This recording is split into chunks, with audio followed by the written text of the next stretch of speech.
my phone rang, and Yeah, take me through draft day. it was a disaster. God, did you have a party? No, just me, my mom, and dad. Okay. And you sitting there watching it. Like, I had this big knot in my stomach the entire time, watching people's names get called, watch linebackers' names get called. Like, they really took this guy over me. They would call you. Your phone would ring on draft day. They're like, hey, third round, if you're here, we're going to take you. The Saints did that. And the Bears. I said, if you're here, we're going to take you. Fast forward, the pick gets called.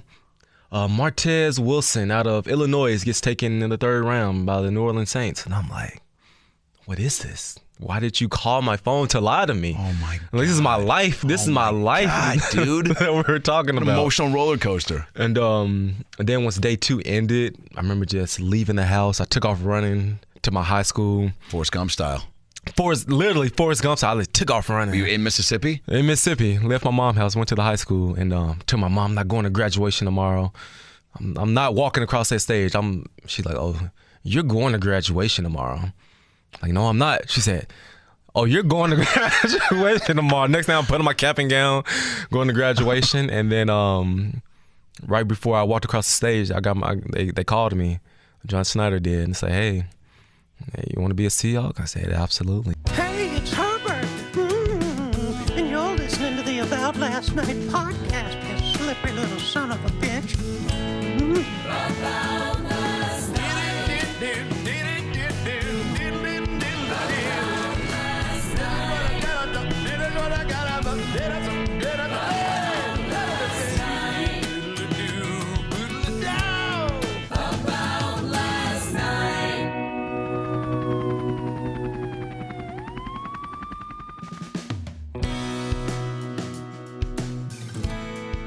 Hey guys, Adam Ray here for the About Last Night podcast. Thanks for subscribing. Thanks for coming back. Click subscribe right here. Get all the clips and past episodes. We got a lot of good ones coming up. Today's is with K.J. Wright, Seattle Seahawks legend, Super Bowl champ, Pro Bowler, an all-around great guy. We talk everything football, the draft, Seahawks 2013, being in the fucking Vegas skyline, be on the Raiders for a little bit. KJ's the man. Sat down with me for an hour and change, and it's a great interview. So enjoy it. Follow KJ on Instagram and Twitter right here. Follow me at Adam Ray Comedy on Instagram, Twitter, and TikTok.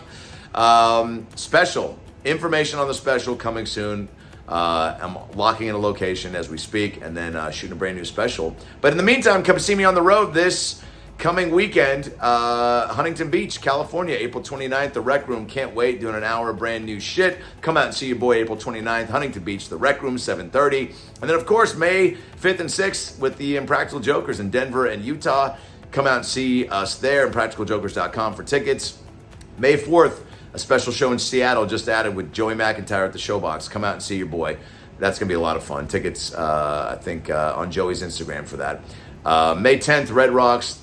Of course, you know where that is. Come out and see that show. Chelsea Handler, myself, Joe McHale, Jay Farrow, Red Rocks, as a part of Series Fest. Come out and see us in Denver, Colorado. And then May 18th through the 20th, your boy's going to be in Atlanta at the Punchline. Can't wait to go back to that room. I love it. But before I go to Atlanta, I just forgot. We just added May 12th at the Hollywood Improv. Holy shit, I'm doing an hour. Come out and see me May 12th. I cannot fucking wait. AdamRayComedy.com for all these tickets. AdamRayComedy.com for your merch. Yeah, tell a friend, tell a lover about the pod. We got a lot of good eps coming up, and a lot of good eps coming your way right now with K.J. Wright, Seahawk legend. Let's do it. Do you get a lot of blue check DMs? Kinda, yeah. Like people trying to sell jewelry or trying to sell stuff. Gotcha. Well, I did want you to see if you'd like to invest in. Just have a whole coat of bracelets. Any comedians hitting you up?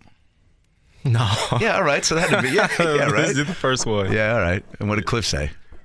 He gave me the thumbs up. Nice, dude. Like, he's cool. Yeah, Cliff rules, dude. You guys, what's really cool, and I guess I got to see it at the Champions of Change game, at least like my first time seeing live, like how close knit so many of you guys are. Yeah. And I mean, you can speak to this, but that obviously translates on the field, right? I feel like I've heard countless athletes talk about that, and I was just talking about with Steve Rabel about like in the acting world, right? Mm-hmm. Like on a show, you can't fake chemistry. Yep. Like, and you see it. It's like when a show just clicks. You're like, oh yeah, those people clearly probably like each other. They like the word is love each other. They really love each other and they respect each other. And when you look to your left, you got your guy. Look to my right, I got my guy. Look at my D-line. Oh, this my boy. It's like we're one big happy family out here trying to kick somebody's tail on the football field. Yeah. So just a beautiful thing. We have that dynamic, that respect for one another. Like I'm playing for my brother and he's playing for me. And like I can't mess up because I don't want to ruin this game. And so you just play with that extra energy, that extra effort to not let anybody down. And that's not a thing in every organization, right? Which is so crazy hearing. Like the more people start to go, man, the Seahawks, like we just had this, different brotherhood in the way, like we all just clicked and respected each other. Yeah. I was like, is that not the case? Like some guys are just very businesslike, right? Yeah, I only played for 2 organizations. Yeah. Played for the Raiders for a hot cup of coffee, and I love that saying. Well, I was there for 5 months. Yeah. And so I came in on the scene like a new guy here, older guy here. I'm trying to find my way on the team. Is that nerve-wracking? It sucked. Really? It sucked. Yeah, I didn't. My whole career I went through OTAs, went through training camp, entered the season. This season I went to first week. We playing the Baltimore Ravens in 6 days. I got a playbook. I got to make friends. I got to learn who my coach is, what his coaching style is. And there's no. What sucks is I don't think people probably, at least the organization or the players, they're like, yeah, man, like this is the bit, like learn this. Like no one's been like, give KJ a couple weeks, right? They're just like, dude, I'm surprised you don't have everything memorized. No. You don't know my second favorite food or what I'm allergic to? Yeah. Yeah, I'm into feet. You didn't know that, KJ? This is the NFL, and it is let's get this done quickly and efficiently and at a very high level. We don't have time for you to get acclimated. Oh, you just left your wife and kids? Yeah, cool story. We got the Baltimore Ravens this week. Oh, you don't have a place to stay? Cool story. Let's get this playbook done. You don't have a vehicle? It's so much stuff that people don't understand. And like, I remember when I signed to the Raiders, who do you think the first person I called was? Probably the third person I called. Putting you on the spot here. Mike Salk. No. He's dismissed. Yeah.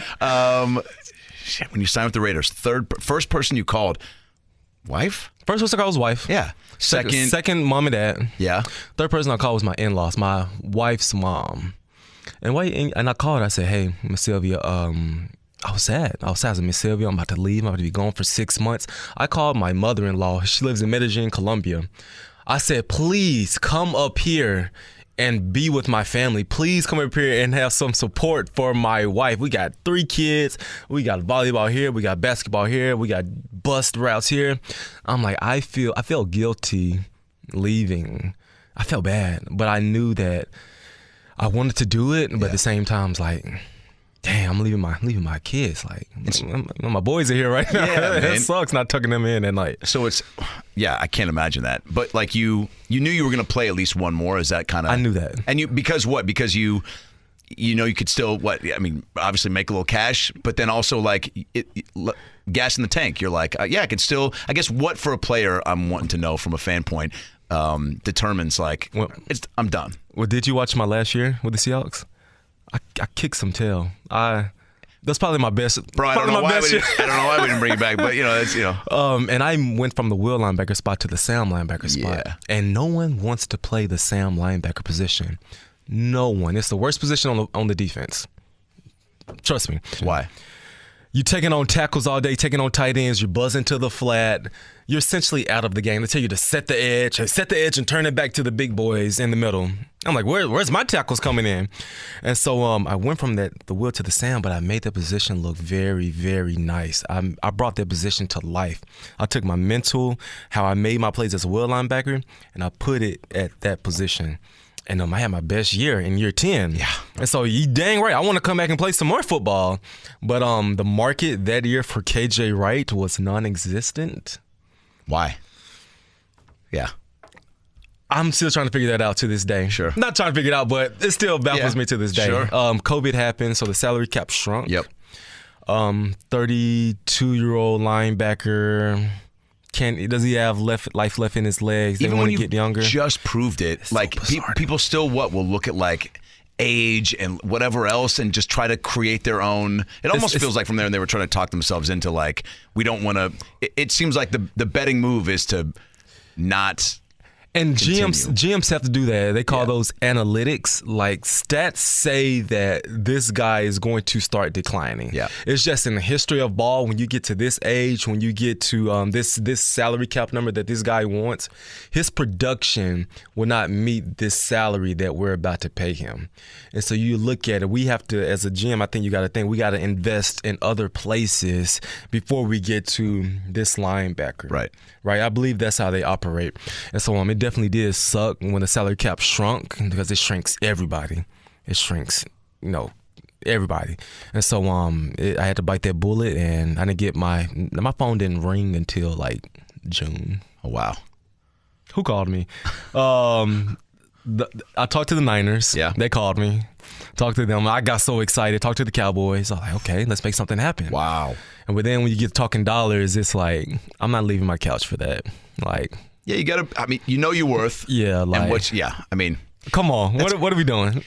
Now, is that even kind of tough? Because there's even like times, I'll just equate it to like comedy or acting, where it's like, you want to do a certain gig, they don't, it's when you're coming up, for sure, that's the move, right? When you're trying to build a resume and a reel, like I'll do student films and whatever, or things for little pay because I'm trying to just get reps, right?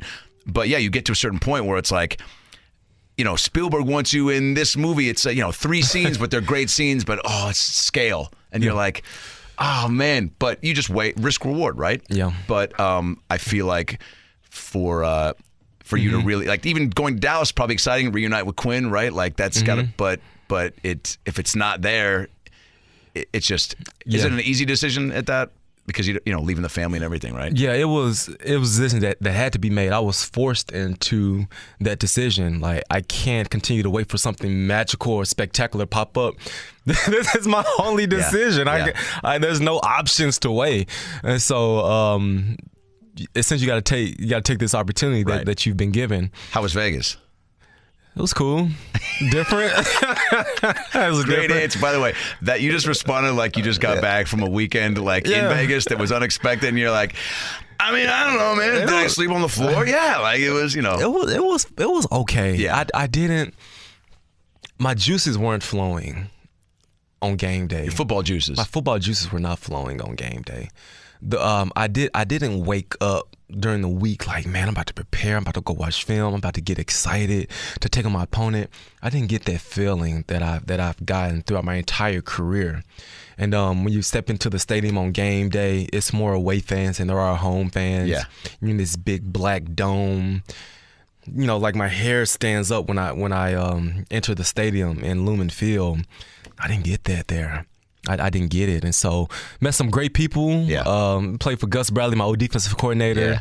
Yeah. Made some friends, Denzel Perriman, Josh, Max. So guys were cool, but it's just different. We were talking about Derek Carr and just like before we start recording about like where he might go. Do you, now that you're in this, and by the way, crushing it, dude. I listened to every time you're on Brock and Salk, and Rabel and I were just talking about this, how rare it is, I think more often than not, for a player to step into this world and succeed like you are and be as likable. I mean, it's why, like, again, to equate to my life, like writers who then try to do stand-up, some of them just aren't performers, right? And that's fine, but they can sit down and fill up a page with the best jokes, but just connecting those dots. But like, for you to step in behind the mic effortlessly and articulately, do you know what I'm saying? Like, I want to know, first of all, was it when people were like, dude, KJ Wright shows, dude, that's a good show, dude. Dude, Family Guy, Gilmore Girls, KJ Wright show. Those are my programs. Like, when that guy comes at you, are you like, yeah, duh, dude, I knew that I was always this good behind the mic? No, not at all. I knew that I know ball. I know football, and I know what goes on within the organization. I lived it my entire adulthood. So there's nothing you can get past KJ Wright that I haven't seen before. And so I guess my job was to bring that to the fans. No, this DB didn't get beat because he got beat. his defensive coordinator called a terrible call in this situation that led to this touchdown. Let's look at it from a holistic standpoint, right? And so for me to take what I saw my entire career, bring it to the fans, I'm really thankful that I could just make football make more sense to them. And so it has been fun. Brock and Salk have been amazing, and bringing me in, telling me do's and don'ts in this game. And so it's been fun. I like that you said nothing gets past KJ Wright. I mean, that's a great bumper sticker or for your own show at some point, like, on and off the field. Nothing gets, hi, I'm KJ Wright, and I'm tackling the conversation. Do you know what I'm saying? I like that. Yeah, all right. He's not going to use it. Did you, so Derek Carr, we were just saying, like, how now much are you invested in the post-play interest in the game? Like, are you watching like ESPN Nightly? Are you like, I don't know if you're in fantasy football, or are you just way more interested than you were while you were playing about like where Derek Carr is going to go? Yeah, I'm a football junkie. Yeah. I'll die a football junkie. Do you have to be to play? No. Yeah. Absolutely not. No, okay. Some guys don't even love football, but they play it professionally. Wouldn't it be hilarious if Tom Brady was like, dude, I hate football. That's impossible. I hate football, but I love money. It's like, all right. I know a guy. I'm not gonna say his name. I'm not gonna say his name. We get there. Okay. Off. Yeah. Record. Okay. But always been a junkie. Yeah. Always been a football junkie. I remember growing up watching the draft with my dad each and every year. We watched the combine, and he had posters of Emmitt Smith and Deion Sanders in my room. I was bred to love football, and so I love talking about it as well. Future plans, I could see myself really building a team, really building a franchise. Like, people ask me, like, do you think this guy can fit with the Seahawks? I'm like, no. Do you not see his tape? Like, this guy would not fit. So what are we talking about here? And so I just believe I got a niche for it, a net for it. I definitely have a passion to one day do it. So your pops, would you say, is kind of the one that introduced you to the sport, more or less, as far as like, we're going to watch this together, or like just basically showing?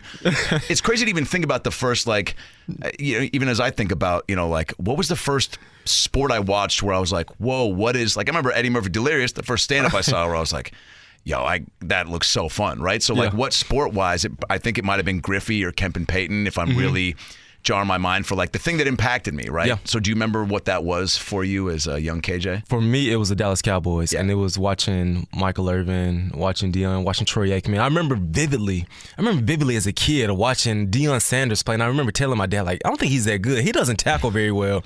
And my dad was like, oh, he does everything else really, really good. And that's the conversation I remember, like 7, 8 years old. Wow. I remember Michael Irvin when he messed up his neck. I remember that as a kid. And so I was just always glued to the TV, always watching it. And my guy was Kobe Bryant. And so watch Kobe. I would stay up late and just watch Kobe. I would ask my mom, I don't want to go to bed. Let me watch. They were playing the West Coast. I was like, I want to watch Kobe. And so I just remember the Cowboys and Kobe Bryant. And that was my teams. That was my guy. Role model staff. This is growing up in Mississippi. Oh, yeah. What part? Olive Branch. Right by Memphis, Tennessee. That's where we shot Young Rock, Memphis. I stayed at the Peabody Hotel. Oh, yeah. You know where that is? Oh, yeah. With the Ducks? With the Ducks. Dude, I think there's a special fraternity, just like there is in football, people who know of the Peabody Hotel. That's where you go. A Duck show every 11 a.m., 5 p.m. Yep. Guy comes out, crushes it, just introduces these Ducks like he's getting paid millions. And he's not. And people love it. People love it, dude. People love it. What's going on in Olive Branch? Growing up, what was it? Nothing's going on in Olive Branch. Man. Football is going on in Olive Branch. No Sports, going to church in Olive Branch every Sunday. That's what's going on in Olive Branch. Not too much happening. So you were, do you have a good group of friends? Like, what would you do, I guess, after school? Like, what were the... You'll go to Sonic, grab some food. Nice. You'll went to the skating rink growing up. Roller skating or ice skates? Roller skating. Yeah. I'm telling you, it's not much happening. That's why. I don't know, Sonic and roller skates, like, most people are getting really excited to make a move to Olive Branch. I'm telling you. So it was just a rural city. That's where my family is, so I love my family. You're a big family guy, yeah. Love my family. Yeah. Love my family. That's where majority of them are now, mom, dad, grandparents. And eventually go get a house built just to take my boys there because they love it. They love going to Mississippi. Dad, we're going to Mississippi. That's awesome, right? Yeah. Is your family, I mean, obviously when you start to get into football and it becomes, I'm always curious from an athlete standpoint, that point when, I don't know, letters are coming your way, or you just find in yourself, you get back from a game. I played offensive guard and defensive line, right? Yeah. Just 2 years, and then quit to play Danny Zuko in Greece, and then started becoming an actor. But basketball was the main sport. Yeah. So I was like, I'm not quitting anything for that. But football, I was like, you don't hear about too many 6'1" Jewish linemen, right? Name one. I can't. Exactly. So I was like, I don't know if this is going to be, but like, coach made me sophomore captain starting varsity sophomore year because the senior got injured. So I was like, because of those expectations, I was like, maybe I should follow football. But it's not where, like you said, like where my heart was. It was hoops. But there were guys around me that I'm like, oh, that guy's going to play college and be good. You could just tell. When was that point for you where you're like, all right, this is going to be something I really put my all my focus on? My sophomore year in college. Yeah. I was playing LSU down in LSU, and this is my first year fully starting. And LSU is a big time powerhouse. Let's go. But I went in there and I kicked some tail. And talking to my dad again, he's like, "You think you could do this?" And I was like, "Yeah, I could do this. I'm going to the pros. I'll be in the NFL." I knew once I had that moment, that game, I'm like, if I can hang with these dudes, I can hang with anybody. And so you just fast forward sophomore, junior, senior year, kept kicking tail, looked up in the 4th round, pick number 99, finally got my phone rang. And take me through draft day. Well, let me take you through the first 2 days. Please. It was a disaster. God, did you have a party? No, it was just me, my mom, and dad. Okay. And you're sitting there watching it, like I had this big knot in my stomach the entire time, watching people's names get called, watch linebackers' names get called. Like, bro, are they serious? They took him? I was just going to say, what's going through your head? Like, yeah. I'm sick to my stomach. Like, they really took this guy over me. They will call you. Your phone would ring on draft day. They'll say, hey, 3rd round, if you're here, we're going to take you. The Saints did that. And the Bears. I said, if you're here, we're going to take you. Fast forward, the pick gets called.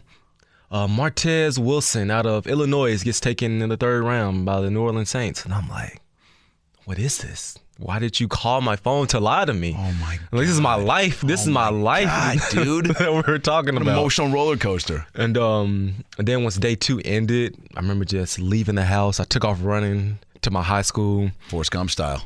Literally Forrest Gump style. I took off running. Were you in Mississippi? In Mississippi. Left my mom's house, went to the high school, and told my mom I'm not going to graduation tomorrow. I'm not walking across that stage. She's like, oh, you're going to graduation tomorrow. Like, no, I'm not. She said, oh, you're going to graduation tomorrow. Next thing I'm putting my cap and gown, going to graduation. And then right before I walked across the stage, they called me. John Snyder did, and said, hey, you want to be a Seahawk? I said, absolutely. Let's Get do that. out of here, dude. Yeah. Right before. So that's the great. You must. I don't know if you did I threw my cap cool in there. Dance, man. Did you I got 4 moves, but I don't know if you did something and then cap in the air, just. Yeah, well, I was whispering to John. He's like, you not excited? Like, what's going on? I said, hey, bro, I'm at graduation. Like, that's amazing. I can't. Man, if you scream. called like 10 minutes ago, I could actually given you a real moment here. Yeah. Dude, that's. Is that emotional to think back on, or is it because it's like, dude, so few get that call, and it's life changing potentially. So and everything you'd worked for, and especially the 2 days of disappointment. Yeah, it's a beautiful story. Yeah, it's a beautiful story. It was my story. KJ, this is your story. You're going to be pick number 99 in the 4th round to the Seattle Seahawks. What are you going to do with this opportunity? Is that what they said to you? No, that's what I'm saying to myself. Gotcha. What are you going to do with this moment? You're going to come into camp. You're going to earn a starting spot. You're going to have a beautiful career. So that when you get drafted, even if you get undrafted, the choice is yours of what you do with your career. The choice is yours. Am I going to come in early? Am I going to learn the playbook? And am I going to take care of my body? The choice is yours. I see so many guys come in, whether you're the 1st round pick or an undrafted guy, but they don't handle their responsibilities. They just expect greatness to fall out of the sky. It doesn't work like that. And I was just fortunate enough that I had the mental maturity to do it, and I had a phenomenal coach in Ken Norton Jr. to groom me along the way. And so I don't give a damn where you get drafted at. When you get in the building, make it happen. Yeah. That's an incredible mindset. And you came in with, should I have it down here? But best. A few legends. Yeah, dude. I wrote it down. I know it vividly. It was James Carpenter. Yep. John Moffitt. Yep. K.J. Wright. Yep. Chris Durham. Richard Sherman. Yep. Pep Leviston, Malcolm Smith, Byron Maxwell. I didn't say that in order. Maxwell, Pep, Malcolm. Bro, that's yeah, dude. Incredible. Dude, I also forget that like Maxwell was in that class. Like, I mean, so when you get in the, and I asked Dougie B about this, like the locker room, he talks about just hitting the ground running and getting there, and obviously like it's a chip on the shoulder, whatever it is that you're using to motivate you. Did you just have that coming in, or did coming in with like a class like that and also an organization that was on the come up, right? Mm-hmm. I don't know if you know that going in. Do John and Pete let you know like, yo, here's what's going down, this is where we're looking, like we got this, or do you just look around day one or week one and go, oh shit, this is incredible? Yeah. So I don't know if Doug told you, but we came in during the lockout year. So we didn't have OTA. Oh, that's right. Yeah, we didn't have say that, any of that. So when you talk about we got on the ground running, everything happened very, very fast. You had no time to think and process. You had no time to think. They called you, said, hey, we got you a flight tomorrow. I said, hold up. Tomorrow? Yeah, dude. What are you talking about tomorrow? Give me some time. Yeah, I got to hit Sonic, man. I got to hit Sonic. So they said, get on the plane tomorrow. So I went from a kid that's never left the state of Mississippi, grew up there, played college football there, get on the flight to Seattle, Washington tomorrow, like this. And he hit the ground running. We had an NFL game in like 2 or 3 weeks. Get out of here, dude. That's bizarre. That was bizarre. It doesn't sound legal. That shouldn't have been legal as a rookie, and I didn't have my contract. I was trying to like get my contract figured out. I didn't like the terms, and my agent was like, "Yeah, this is some bull crap. They doing this and that." But I'm like, "Bus, I'm ready to. I'm here. I can't wait. I gotta go." And 2 weeks later, we had a football game, and so I didn't have time to look around and admire what was happening. I had to get my contract signed, put on my shoulder pads, get my helmet fitted on. Let's go practice the next day. First impressions of Seattle, VMAC, I mean, just the whole thing. Was it everything that it became as far as like the way that you and so many others have spoke of? Yeah, it was, for me, it was a culture shock. Yeah, just with the culture, the people, the food. Like I said, in whatever way. It was just, I'm not used to this. Malcolm Smith, he had a calamari. I'm like, bro, what the hell is calamari? What'd you call me? Yeah, I'm like, what is calamari? He's like, bro, you have to get calamari? I said, no. And so stuff like that, I was ignorant to. And then just coming in, looking at the beautiful lakes and mountains, like we don't have that where I'm from. Yeah. But when I got here, I got settled in. I'm like, I consider myself a Seattle native. Like I've been here going on 13 years now. Like this is my home. It's awesome. And so I don't ever plan on leaving. It doesn't make any sense for K.J. Wright to ever move anywhere. I mean the I'm sure it helps like any place you go. Like when people come to LA and they're like, yeah, I was there for 2 years and it rained the whole time, or I went to Disneyland and it was foggy. I'm like, well, you probably brought some, pretty crappy energy and it, affected that weather change. But also 2 years ain't enough, in my opinion, for any sort of like, oh, I did it. You know what I'm saying? And so even to be here in Seattle for, we said coming up on 13 years? 13. I guess take me through that first season then. I mean, first game jitters, or like, are you just so excited and going on adrenaline that, and because again, it was so quick that you don't have time to. Yeah. So I earned my starting spot. David Hawthorne got injured. Yes. Right. KJ, we don't have a Mike linebacker. Lofa Tupu, they cut Lofa. And so they put me at the Mike linebacker spot. I never played Mike in my life. So I'm here calling the huddle, getting guys lined up. Fast forward, Heater's still hurt. So week 1 of the regular season, we go down to San Francisco, California, and to play the Niners. It's Alex Smith, Frank Gore, Vern. Like these are the guys. And I had a good ass game. I played really good. My entire family flew out there to come watch me play. And there's another moment with my dad, and I'm telling you, he's been at my whole every step of the way. It's awesome. And he was like, "Hey, you can do this," and I was like, "Yo, I know, I can do this." Especially in that environment, right, with the away fans going nuts. I mean, do you tune that out?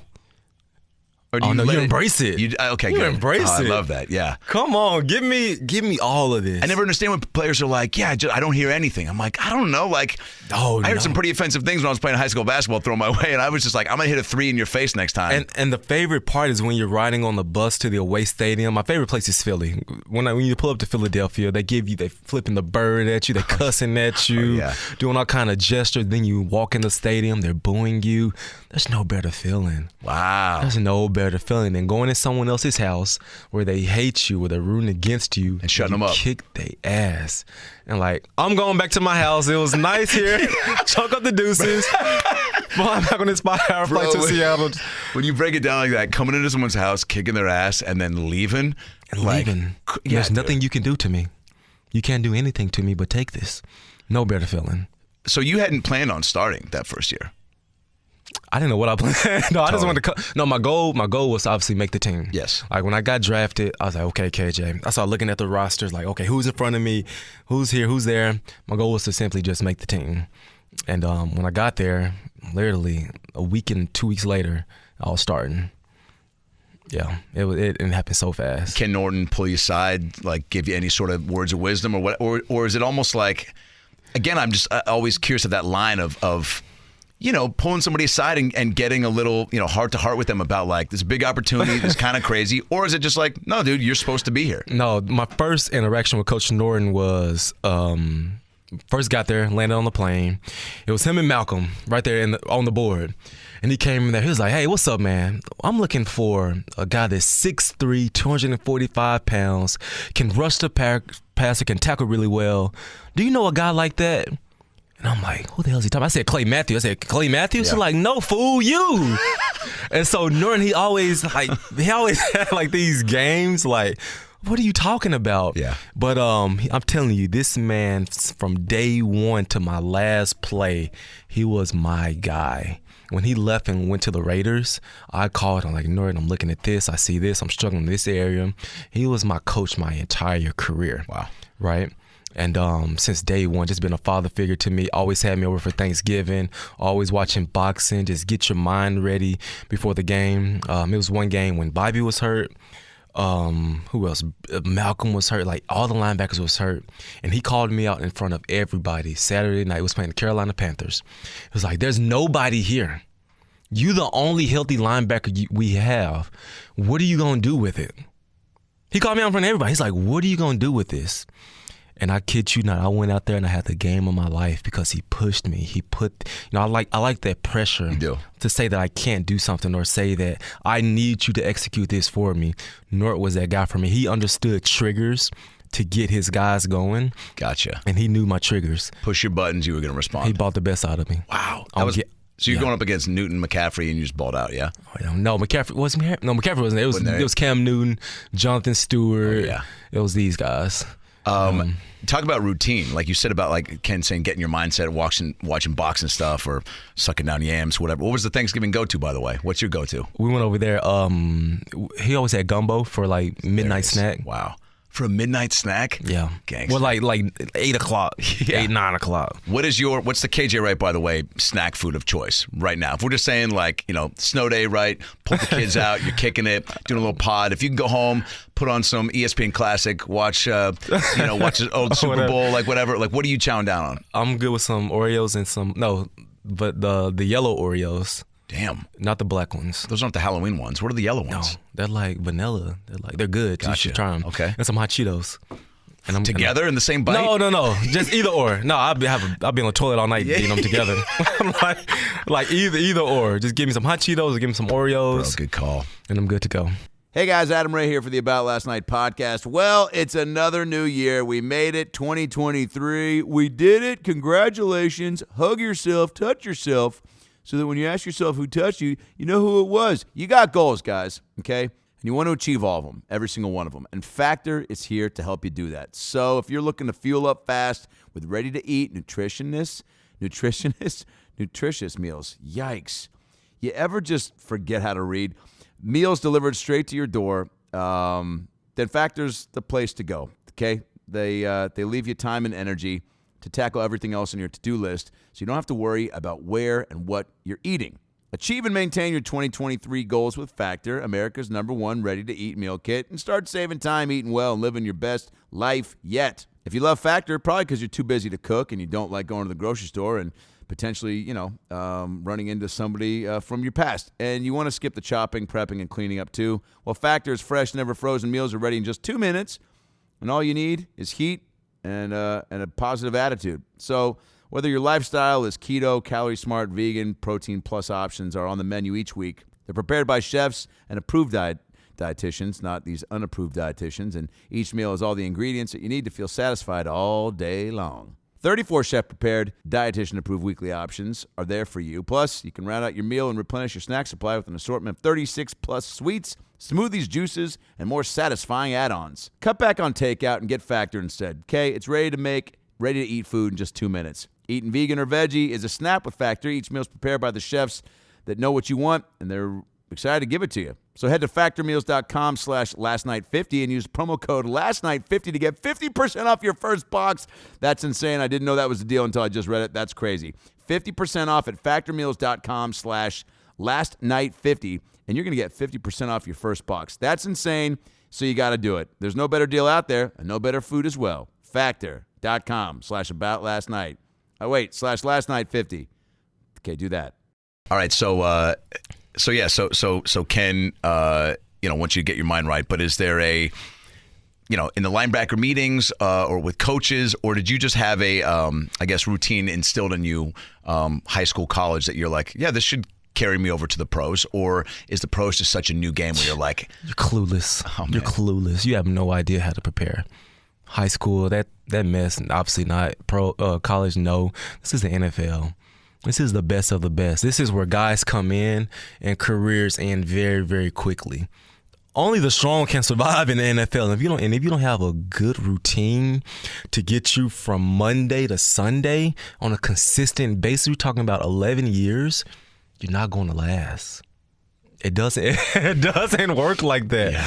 You have to be regimented. You have to be consistent. You got to be adamant and dialed into the details if you want to put together anything great in life. To hell with football. If you want to do anything great in life, you got to be consistent at it, and you got to formulate a plan. And like, okay, this is working. I need to do this. I need to do that. And okay, I'm going to continue doing this. I'm going to tweak it here and there as I get older.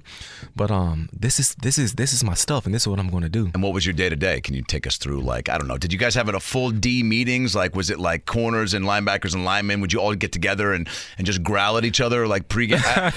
Was there a big pump-up session, or was it all like, I need this much sleep, I guess. I'm going to eat this. Yeah, so let me take it. So on Monday, you sore. Just had a game. I got an Epsom salt. That was my thing. Epsom salt massage. Boom. Tuesday hit. Cold tub. Freeze your legs up. Have them frozen. Being up for like 12, 15 minutes. Damn. Boom. You got the cold tub. We watch film every Tuesday as linebackers. We get the game plan before the game plan. We see our opponents. You don't want to come in on Wednesday and not know who the heck you're playing. Yeah. That's bizarre to me. Yeah. So you watch film on Tuesday, and the coaches bring in the scouting report. Hey, we're going to do this. Not mandatory, but it's mandatory, if that makes sense. Then you go through your Wednesday. Wednesday, I wake up at 5:30. Got 6 a.m. meetings. We meet before the day even gets started. We have our own separate meeting before we even get started with the rest of the day. That's Wednesday. Thursday, do your thing. Friday, massages, acupuncture. Nothing on Saturday. Watch football, hang out with the kids on Saturday. Get ready for the time of your life on Sunday. That's the routine. Damn.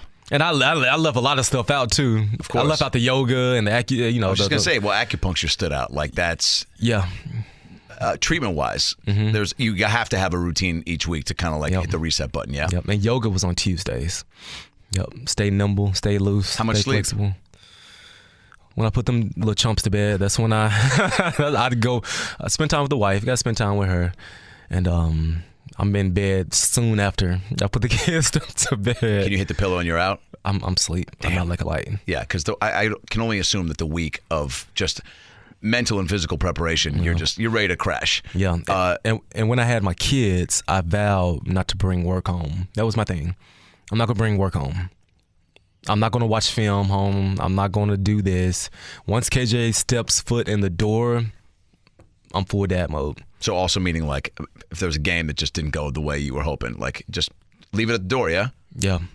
What if you want to get better, do it at work or wake up early. I love that. If you want to do it, I'd try my darndest not to bring work to the house. Also probably nice, right? You see their faces, like that's got to be a good, like takes the edge off. Because I get home late, got home late. And so I'm like, what I look like being gone all day, coming home doing more work. Like, who does that? Oh, man. I got a wife, 3 kids. Like, they need my time as well. Yeah, I love that. And so I wanted to be present when I stepped into the household. Were you ever like a kid, I guess, in a way where, fuck, dude, for the Super Bowls, like, there's got to be a part of you that's like, I can't sleep. Like, for that first Super Bowl in New York, like, I know I couldn't sleep. I mean, granted, I had done a show, and then, like, the cocktails were flowing. It was New York City. We were, like, so pumped, you know what I'm saying? Yeah. And the game being later in the day, like, helped. But, like, I guess just that specifically, like, were you, like, so jazzed that you couldn't sleep? I was fine. No, wow. I was fine. This is a game of my life. I've dreamed of this moment since I was a kid watching it as a Super Bowl. But woosah. What's that? Chill. Relax. Nice. You ever heard of woosah? I've heard of Hakuna Matata. No, not even close. What's woosah? Woosah is chill. Like, woosah. Gotcha. Chill. Love that. Hey, this moment is here, but no need to get above the moment. The moment's gonna come. Be present in the moment. Enjoy it. Observe it, and have fun with the family. But when you step on the field, okay. Now, when you put on that tape, okay. Now the moment is coming. Now we can. Hey, let's go. Let's get it. And so leading up to the weekend, it's fun, it's exciting when you win the NFC Championship. But throughout that time, like, okay, I'm preparing. You were there in that end zone when Sherm deflected the ball, and then and Malcolm caught it. Yeah.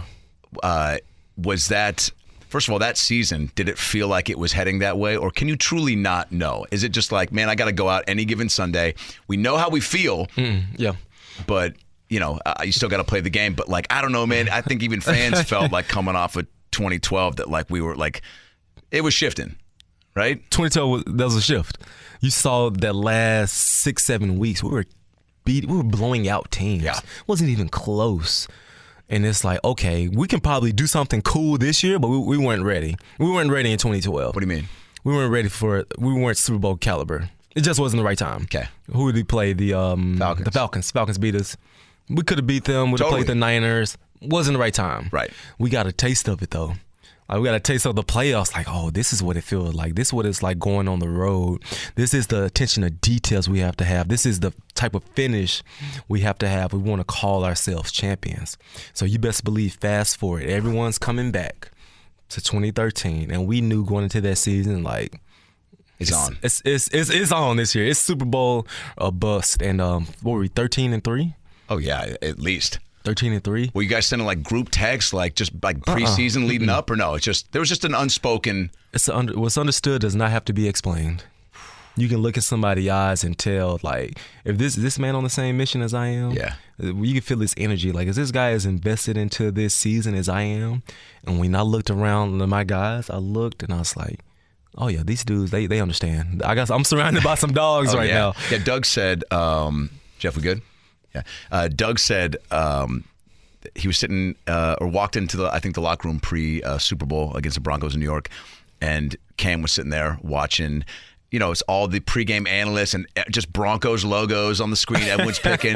And he said that he and Cam just looked at each other. I don't know if there were other guys in there, but the way he painted the picture. And he just goes, I looked at Cam and we just kind of nodded and didn't say anything and just was kind of like, let's get it. And like just kind of, but he said we both just watched nobody pick you guys. Do you know what I'm saying? Like, and people being, at least on that show. And obviously, like, there are people that were smart enough to be like, the defense is pretty, like, this is, it shouldn't be as out matched as people were going on the limb to say. But the Cam said after all that, he was like, we're going to beat the crap out of these guys. And he's like, we were so confident. Can you speak to that? I told Bobby the week before we went to, you get 2 weeks. I told Bobby the week of the that we're about to go to, where were we go? New York. Yeah. I said, watching them guys on film, I was like, hey, bro, this game doesn't have to be close. This game's probably not going to be close. And I was looking at the Broncos offense. I was looking at the defenses they were playing. I'm like, they haven't faced anyone remotely close to what we're going to bring to the table. It's not even close. They were beating bad defenses. And we knew once we stepped on that field and we moved as one, they don't stand a chance. And go turn on that film. When I say moved as one, we were like synchronized swimmers. Bro. You know how you watch the Olympics and those women and men dive together and look similar? That's how we were on that football field. Oh, everybody was on every play. It felt like there were some tackles where there was like 5, 6 of you guys on the ball, which I've never seen anything like it. Okay, I've never seen anything like it. I know we were great, but that game. You truly played the best game that you could have played, right? I mean, that game showed what phenomenal defense looked like. That game showed what preparation looked like. That game showed what confidence and pissed off looks like. And so just a thing of beauty, us to just move on the string and just go watch that film. I've watched it so many times, dude. Yeah. You got to watch the film, not the game. Oh. There's a difference between watching film and watching the send game. me a link, baby. I'll give you my email. I can get the game film? Yeah. You got to watch the film. So you mean like the... Okay. Well, we watch, play, rewind. Oh, gotcha. Fast forward. Not just highlights. No. The highlights does not do it justice. I mean, it's pretty good. It doesn't trust me. Put it up to Dark Side of the Moon. It matches up, baby. You gotta watch the film, man. The first snap over Peyton's head. I mean, you guys were all running into the end zone like the teacher just said, I bought Haagen-Dazs for the whole class, and she opened the door. Do you know what I'm saying? Like, everybody was running. I could only imagine what you guys were screaming like. It was just such a unexpected start. Yeah. But also, and Doug and Raves each said, which you can probably attest to, it got so loud where I was like, oh, are we in Seattle? It's so heavy Seahawk. Yeah. What was that moment like, I guess, because that truly ended up being indicative of the game. It was so bizarre, like, because it happened so fast. Like, what just happened? Like, you couldn't even fathom it. The ball went over his head, and like, you're like, oh, and then you take off like to go get the ball. You're like, oh, and it just happened so fast. Shout out to Cliff Averill, fastest touchdown in Super Bowl history. Yeah, and went and got the guy down, and I remember looking in the crowd, just talking smack, like, here we go. You see some 12s up there too? Absolutely. The party has officially started. Wow. And just a cool moment, man, for that to happen like that. Yeah. Like I guess they sent the message to themselves of what type of day this is going to be. Do you guys celebrate, each other's, victories on, you see it, especially with that D, like how much, I mean, you guys always just like hyped for the other person, where it's like a truly selfless side of the ball where it's like, yeah, man, like everybody wants to contribute, right? But selflessly. You're not trying, like you don't want to get your picks and your tackles to fill up your stat sheet. You want to do it because you're like, I know how effing good I am, and if I do that, that means things are going the right way because of where I'm playing on the field. Yeah, that just went into that love that we have for one another. That just went into like, I see how much Bobby puts in work. I see how much Brandon Mebane puts in work. When he makes his play, dang right, and we go celebrate, we go talk our smack. Yeah. And if you don't get there, then I'm gonna do it again. It's like that understanding. Like, I'm gonna keep doing it until somebody else makes the play.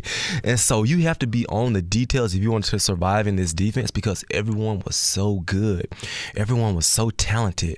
If you even thought about taking the wrong angle, the guy's gonna beat you there. Would you guys let each other know if somebody, stepped in the wrong spot? They'd be like, yeah, let's tighten up. Like, we got to make that play. Yeah. Like, let's make that play. Hey, just ran through. Hey, let's get on it. But we didn't have to do that too much because I was going to say, they just knew what they were supposed to do. Yeah, we didn't have to do that too much. Can you pinpoint a play? Actually, give me one that you made, and one. I feel like I've heard you talk on Brock and Salk about certain plays that were really stood out to you. Maybe they did a ranking them or something. But I want to hear a play of yours where you were like, oh, I can't wait to watch that on SportsCenter, and then a play of one of your teammates where you were like, I've heard, when I used to, talk to Peyton and Kemp about watching Jordan mid-game, or just players that they admired that they saw dunk mid-game, or somebody on their team that they saw, like Peyton talked about throwing a lob to Kemp, and then him throwing it down, being like, yeah, dude, I took a step back and was like, this is an incredible piece of athletic prowess. Yeah. So your play, and then somebody on the team that you... My play, it was 2018, and one of the worst football years of my life, because I was injured majority of that year. Yep. But the divisional round of the playoffs, wild card weekend, we go to Dallas. And fourth quarter, We're losing. They're about to go and score. Situation happens. And I'm on the left side, and I see a motion. It's 12 personnel. I see a motion come to my left, and the light bulb clicked in my head. I'm like, okay, I've seen this before. Something's up. I tell Shaquille Griffin, I said, Shaquille, watch the crack and go. Watch the fake run pass. The crack and go. Crack and go. On Aurora, you can also see that play. Aurora Avenue, the crack and go. Come on, KJ. Stay with me, baby. Stay with me, man. I said, Shaq, watch the crack and go. Ball snaps. Take a step forward. Because they play action. Yeah. Take a step forward. I'm like, nope, it's not a run. And I look to my left. I was like, here comes the play. And because the Cardinals ran it on us the week before and scored a touchdown on us. They ran a fake run wide open to Larry Fitzgerald. Same part of the field, same situation. The Cowboys did it the following week. And I take off running. I'm behind. Poke my right arm out there. Knock it down. Ball still in the air. Tip. Interception. Seahawks football. Play action. Prescott floats. Pass is picked by K.J. Wright. Hands down, the best play I've ever made in my career. Wow. Hands down. From a few different standpoints. Sure. From just battling all year with that injury and you finally got to this stage. From taking the film session to the game. From making a tip, interception in this moment. Hands down, my best play I've ever made. People went nuts. People come over to you, like, sharing that sentiment.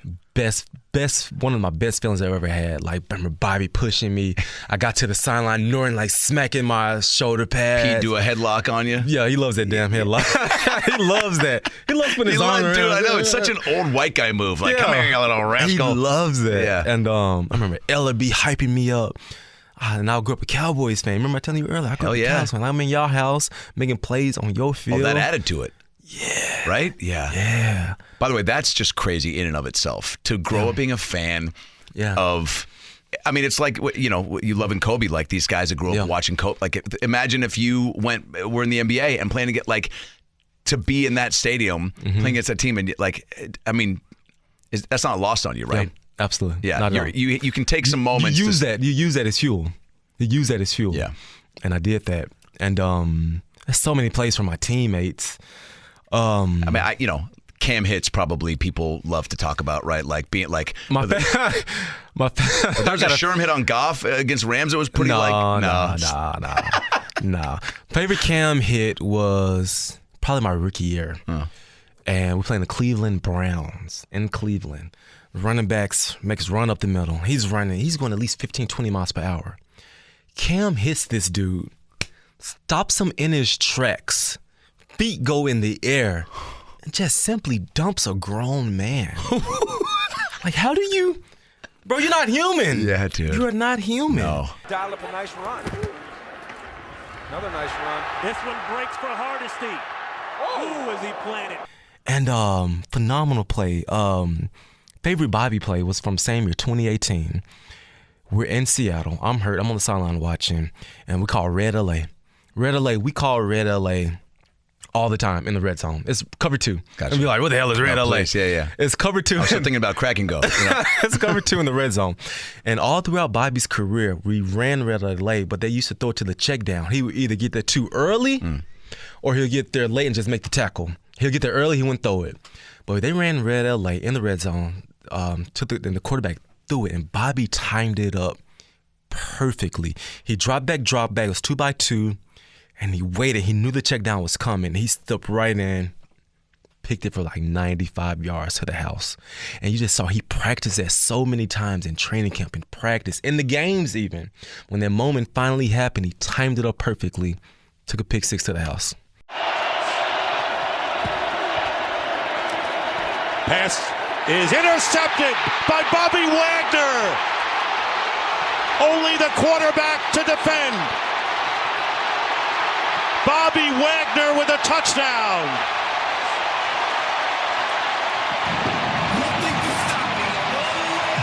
Damn. Yeah. And so, go ahead. who else? Favorite Sherm play? Yeah, please.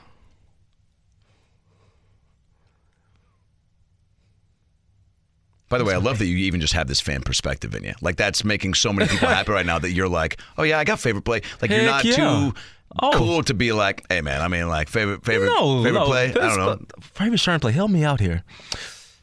I mean, the NFC Championship tip is probably the most glorified, but like... Nope.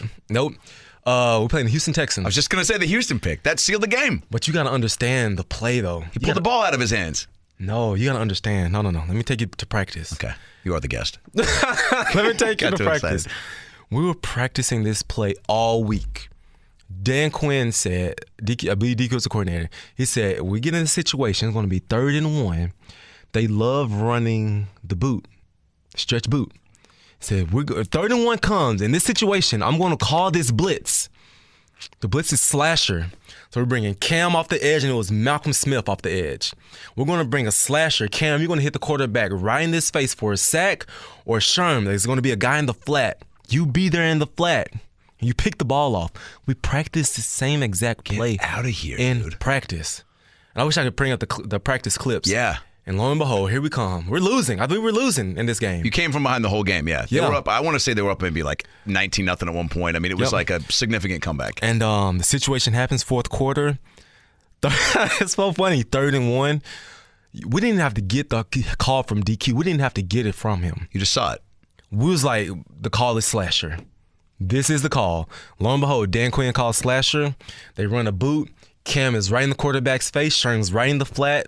Who's that quarterback that threw it to him? Not Hoyer? No. Yeah, the old guy. Yeah. Yeah, right. One of them old guys.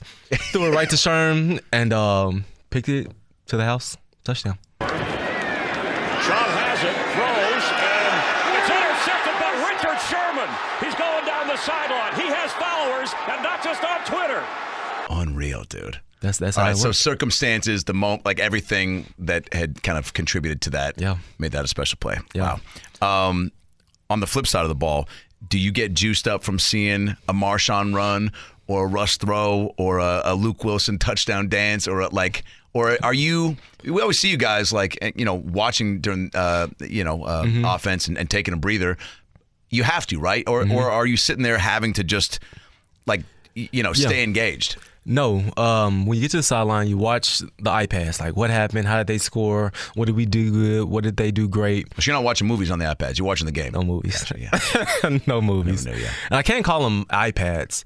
It's tablets. Microsoft tablets. Look at it. There's your cam right there for that little promo. Yeah. Microsoft tablets. That'd be $20,000. And so you get there, you're watching your thing, but you best believe, like, I enjoyed the show. I enjoyed watching Doug. Like, I'll be on the sideline. It's 3rd down. Just throw the ball to Doug. Bro, he's going to catch it. Come on. Wizard. Throw the ball his way. He's going to catch it. I felt that about Doug, and I felt that about Tyler. Throw the ball to one of those two dudes, something is going to happen. And you best believe watching Marshawn run over dudes, run around them, stiff arming them to the ground. Russell doing his thing, getting out of sacks and just throwing the ball upfield, and it's a touchdown. That was a beautiful show to watch. Those guys were very, very fun to watch. And just how the DBs, not the DBs, the receivers just felt like disrespected, and they played with that chip on their shoulder. I felt that. Yeah. I resonated with that because I felt the same myself. Like, I'm playing good. I am contributing to this team. But where's my Pro Bowl nod? Where's my All-Pro nod? I felt the same way.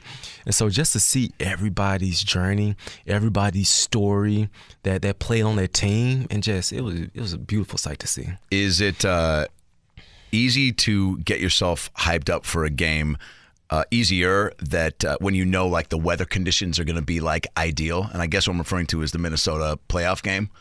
Doug was like, that was not fair how cold that was. And I was like, I'm glad you said that, because that was insane. And I don't think you've probably ever played in a game that was as cold as that, right?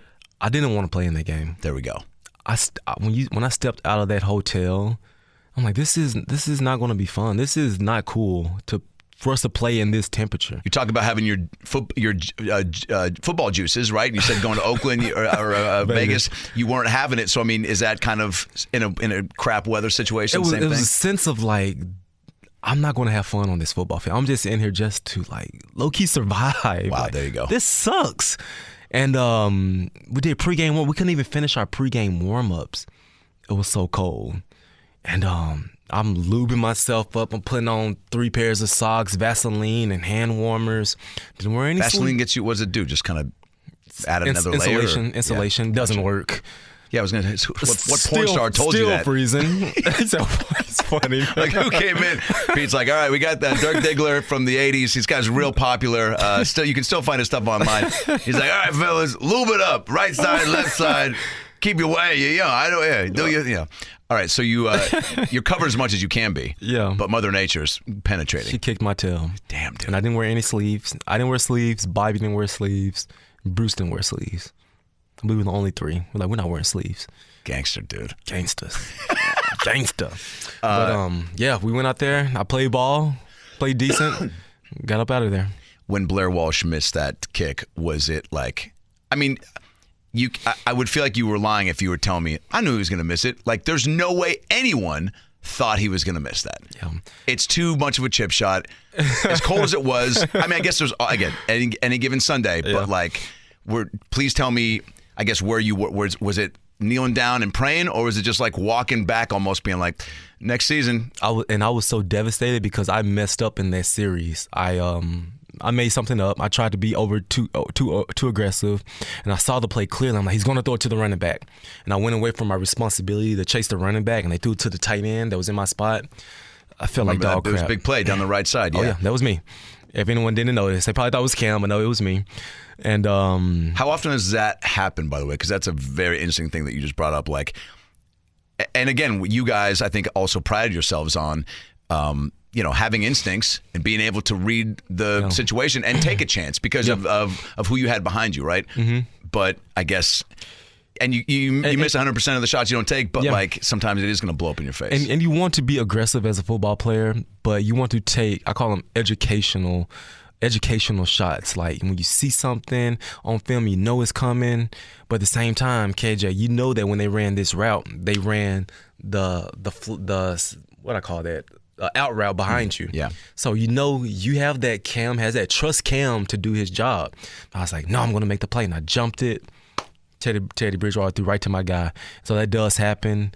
And, you don't want to make stuff so up. You're down on yourself. Trust your teammates. I'm down. But then I saw Blair Walsh. Like, here we go. It's like, it's here. I'm like, just get it through. And like 13 seconds left, and this dude completely hooked it. How did you know? Just from watching, or did the screams, or like the boot? I turned around and looked at it. I looked at all the field goals. I looked at it, and I was like, what? And I ran off the field, happy, excited. You're still playing. Sherm, I remember watching Sherm drop to his knees. It was a fun moment for us. Yeah, that was incredible. Because we went all out. And it was went low scoring game. We were battling, fighting. Also the weather, it's like truly to come out of a game like that and so fulfilling. I mean, it's like the 2014 game against the Packers. Like, I can't imagine there's a game that you walk away from being like, how do we get out of this? Totally. Well, I told Doug this, I was doing shows at the San Jose Improv, and I met a Niners bar, obviously, and upstairs, because I was wearing Hawks gear, and the owner was like, I don't care who you are, you're watching upstairs by yourself with like my buddy. He was like, we don't want any Seahawks fans down here. Oh, wow. But it was the only bar that was like not jam-packed, so we were like, all right. So we had our own private little area, and I'm telling you, man, like play after play, John makes that, pass, and then slowly, and then just, and then even I think Russ made a pick with like 3, maybe less than 4 minutes left after one had just happened, and I truly was like, not our day. That's when I resolved to the idea of like, sometimes it's not your day. And I myself said, after that last interception, I myself like, oh, it's a wrap. Like, how can you come back from 4 of those, right? Like, that's just... It's not even 4 of them. It was like the time of the game. Right. Like, we just do another interception. Like, there's no possible way. Do you get mad at just mad in general, or are you guys... Obviously, I know, it's tough to not put it on Russ, but he is the one throwing it. So, is it a thing where you look at him like, man, dude, what the... or do you just have to go, he just made a wrong... We've all made bad plays, I guess, right? Yeah. I don't know. You're just mad. Yeah. It's never personal, but you're just mad at the situation. Like, I can't get mad at anybody for trying their best and trying their hardest. He prepares hard. He thought it was the right read. Didn't happen. So I'm just mad that we're losing. I'm mad that we got an interception. I'm mad that this person gave up a touchdown. I'm never mad at the person. Yeah, that's not right because we all, put a lot of stuff into this. So you never want to make it personal. The crowd must have been like, I mean, boo, boo. Like, it sucks. Sorry. Great season going away. What do you? Sorry, yeah. What do you want me to say right now? Like, it's one of them days. So talk about that flip then. I mean, from boos to probably the craziest that stadium has ever been, because that type of a comeback has to be in a top 5 somewhere. Yeah. To maybe probably top 3. Yeah, and then like the way it happened, like, okay, we got some life. Marshawn makes that catch on the sideline. He runs it in. Russell gets the quarterback read. He runs in. Okay, we may have something here. It depends on the onside kick. If we don't get the onside kick, the game's over. Isn't that so crazy? The game's over, and you needed Bostic. Unfortunately, I did feel bad for him. Totally did. I feel bad for him. You're a good guy, man. I know. It's my mom said the same thing. She's like, "Oh, he must be so upset, but that's what you get," because it's like, hey, man, that's sports. Yeah, and so just terrible decision on his end, but we capitalized off of it. Chris Matthews gets the tip, big time. And we go down there and we score. We score a touchdown. Oh yeah, score a touchdown. We go up, and then Russ makes another improbable play to Luke Wilson. I'm like, none of this is supposed to happen.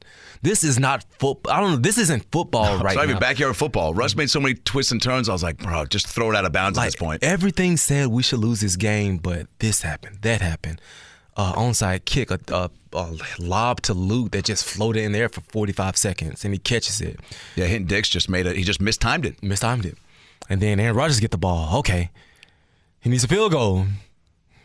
Then he gets a field goal, and then Hail Mary to Jermaine. Do you feel the crowd? Like, I know you guys feed off that the way I do with stand-up. Like, you just can't. You have a better crowd. Yeah. You play harder. Absolutely. Just because of the energy. It's a human thing. Like, you're always going out there to do your job, but like there is something as just the way that we respond to. It's energy. Yeah. Like I feel your energy right now. Appreciate it. Like you're excited, you're happy. It, I had 16 Capri Suns before I came in here, so it's a lot of sugar, baby. Yeah. No. When I walked into the Vegas stadium, the energy is not there. It's just simply not there. When I walked into CenturyLink in my glory days, when you go out for warm-ups, you feel like every person in this stadium is invested in this game. So awesome. I am here for you. I am here because I love the Seahawks and that logo on your helmet. We're in this together.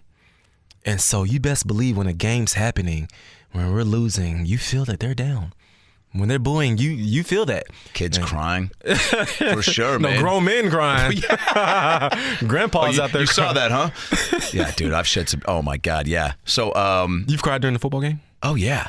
Actually, the last time maybe not football. Well, my own football game, yeah. Okay. Oh, like a Seahawks game?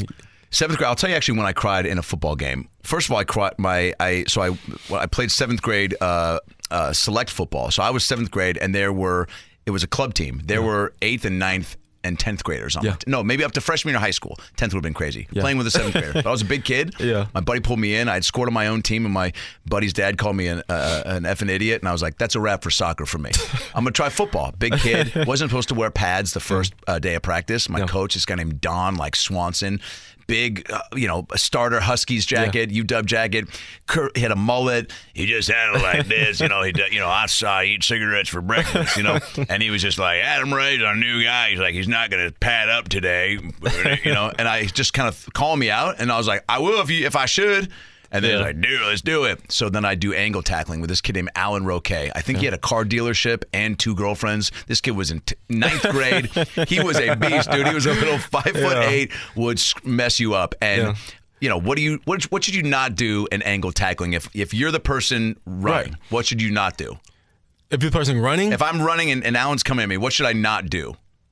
Cut back? Or slow down? Yeah. So exactly. So just stop the forward movement. Yeah. So I turn and see Alan running towards me, and I stop and freeze, and he lays me out. It's just like, again, just not stopping. Smart. Yeah, not smart. So, and I think he dislocated my back, and that questioned my sexuality. Like everything was up in the air at that point. I was like, I don't know who I am anymore. And so there was a point to this story. Crying. Yeah. Oh, water. Yeah. Go. So then we, Brady, you got water back there? There you go. Boom. No, it's yeah. Oh wait, go ahead. Yeah, go. Sorry. Oh no, we're good. And so I remember crying. Oh, better. Go ahead. You got your own water? Yeah. No, we're good. Dude, you're so. Dude, this is the media guy, and you being like, I don't want to break the story or the momentum. Keep going. What do we need? We're good. Don't worry about it. This has been open. Don't worry about it. No. What do you want? We got you. Essential water. Yeah? I got this. Is there an essential water? We're good. Is it yours? Yeah. Let's grab it. No, I'm right. I'm fine here. Finish the dang story. I feel bad. This is a good story. I don't want you to be dehydrated to the rest of this punch up. So then, I'm crying. I'm crying at home to my mom, and she was like, "Maybe football's not for you." And that was all it took for me to be like, screw you. Like I'm going back. I gotta toughen up, and it did toughen me up. Yeah. I eventually ended up quitting to do plays instead, and again make hoops a passion. But that's an okay reason to cry. Totally. But I remember being. I mean, look, I cried when the Mariners just broke the playoff drought. I was in Memphis at the Peabody. Happy tears. Had just seen the Duck Show, so that probably also got me revved up because I was like, these guys try so hard and no one's watching. But is there a moment you've had? We just got a few minutes left. Cool. Yeah, about 3-4 more minutes. That's wrong. You're a beast, by the way. Thanks for making time, dude. Yeah. Has this been what you thought it was going to be? Yeah, I didn't think my sons would be here quiet, but they're crushing it right now. The experience of like playing, like you said, like at CenturyLink, Lumen, Quest, like and the fans. Have there been moments, I guess, with fans that have like, just talk about crying, like taking you back a little bit, where you've been like, man, like whether it's a letter or you guys meeting kids at practice, or post game or on the field pregame. Have there been just something like a bigger than football moment where you're like, I didn't really recognize the impact I have? Too many to explain. Yeah. And I was with my dad last year. We went to Alaska. We went to go fishing, and we went and visited hospitals and some kids. And I asked my dad, I said, hey, man, did you ever think that I would have this kind of impact on people and, like, have people feel this way? He said, I never would have thought it. And just, like, the way that I had impact on people, and I'm trying to always give here, give there, but and it's like they give back to me as well. Like, they just resonate something in my spirit. And it's like, with this game of football, it's just so much bigger than Sundays. This is people's lives that surround around this game. People go through so much stuff. Then when they turn on TV at 1 o'clock to watch us play, they can just get away from their treatment or this any addiction they're going. They can just get away for this moment, and just for us to provide that escape for them, for us to provide that escape for our own selves. The game of football does nothing like any other sport on this planet. Right? Totally. And so, I mean, just the people that I met, the kids, just the famous people, like, this game has brought me so much, and I'm just forever thankful for what the game of football brought me. Yeah, when I had my one-day contract, I don't know if you saw it, but I was like boo-hooing like a baby. Oh yeah, I was gonna bring that up. I mean, because it was like so many people went into my journey. And I'm like, I've been doing this since I was, my kids. I've been playing this game since I was my kids' age. Like, so many people poured life into me. So many people doubted me. So many people believed in me. And I made so many plays. I got these accolades. But, like, this is a real life journey that I just went through. And for me to, like, close that chapter, it's bittersweet. Totally. Like, I'm happy I got out healthy. I'm happy my family's here. Yeah. But I didn't want that to end. Like, that's a feeling you want to last. Really? As long as possible. What contributes to that, hanging it up? Family. Yeah. Yeah. Last year, my kids weren't with me when I went to Vegas. And my wife stayed back because I signed late. Yep. School had already started. And just going to that empty house every day, going to bed by myself, waking up by myself, entering the stadium by myself, I said, I'm not doing this again. I said, I love football, but not more than my wife and kids. Totally. And so I knew that going to year 12, it would be the similar thing. Sign late, have to leave, go somewhere else and play. I'm like, to hell with that.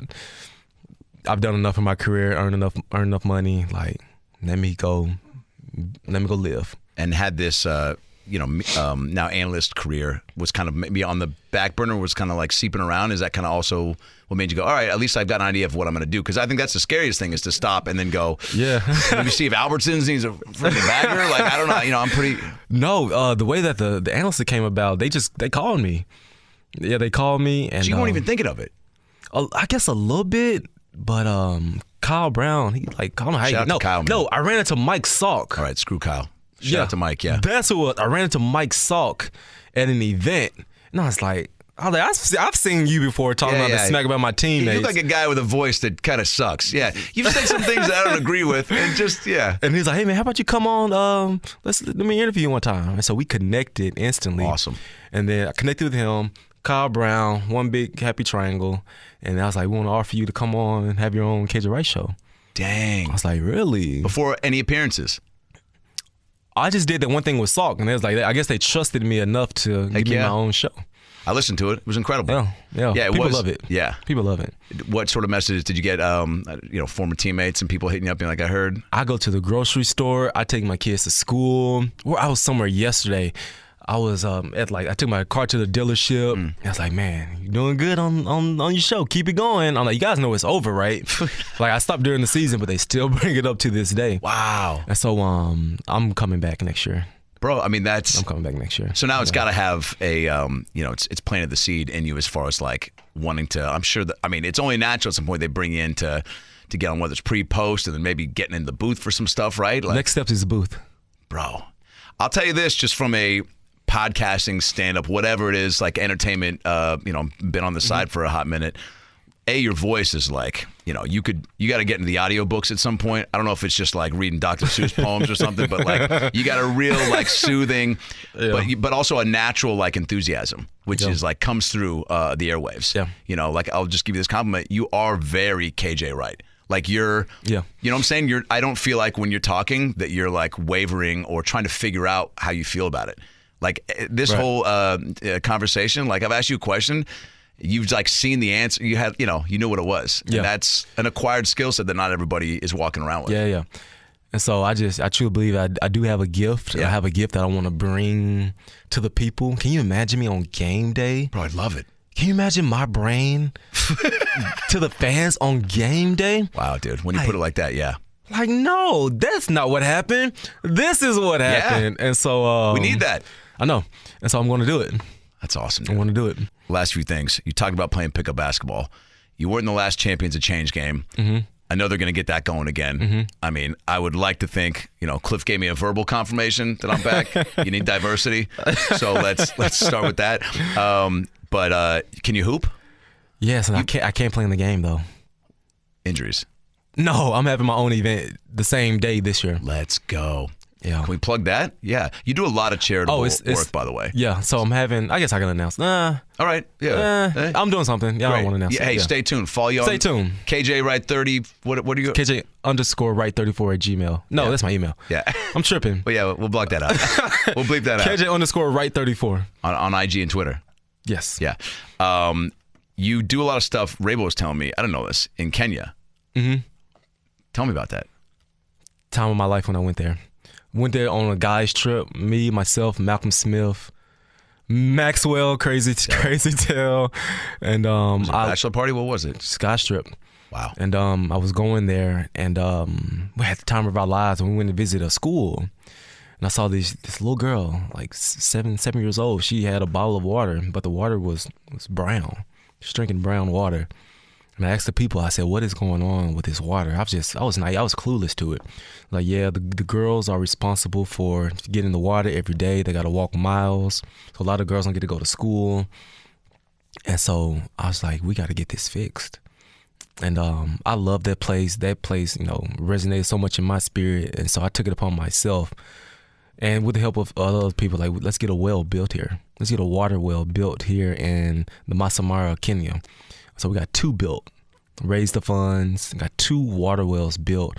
And man, when that water came out of that well for the first time, and just with the kids there, like that was everything. What an impact. That, like, we're talking water. Yeah. Talking shouldn't shower, have to think about shower, brush your teeth, if it's good or not. Drink. Oh man. It's a necessity that we have, but everyone doesn't have that necessity. So something that I've done and been there twice. I loved it. It's amazing. So I'll be back there soon. Good for you, man.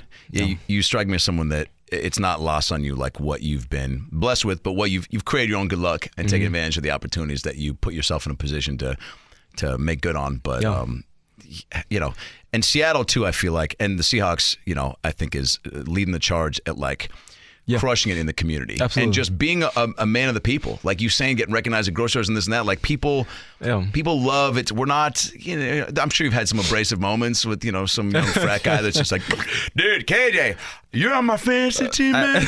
And you're killing it, man. The worst is the pat on the back. Like, keep it going. Bro.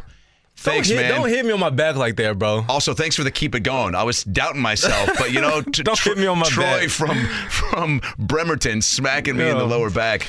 And but yeah, it's fun, man. And you just look at life like I truly believe like God placed us on this earth to serve others. Like life isn't about. I hear that. Life isn't about me. Life isn't about you. Well, okay. Yeah, you are here to serve others. You are here to make this world better than how you found it. And so that's what I'm here for. That's what God called me to do. So that's why I'm gonna execute His mission. You're a big quote guy. Yeah, I love that. I don't know. You've said a lot of things that I'm like all resonate. Like, and you said like Jim Henson, who created the Muppets, a hero of mine, and like he said like he wanted us to leave this earth better than before he got. Oh yeah, he stole that from me. What if you were like, he also stole the idea for Ralph the dog? That was my character. Guys, any questions? Brady, you stayed quiet the whole time. Appreciate it. I feel like we didn't get to a lot. We crushed everything. Oh yeah, we crushed everything. Oh yeah, dude. Here's how I know it was good. I make a map and I go down the list of a bunch of stuff. Didn't hit half of it. More of it actually, because the conversation was flowing. But also I feel like I'm pretty good at like keeping things on track, improv for sure. Yeah. And also going off on tangents, but getting back to it. And there's a lot of things.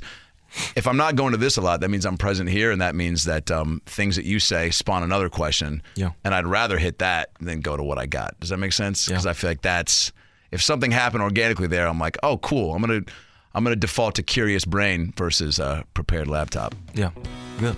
I like it. All right, guys. Come and my boys stay quiet. Yeah, dude, they crushed it.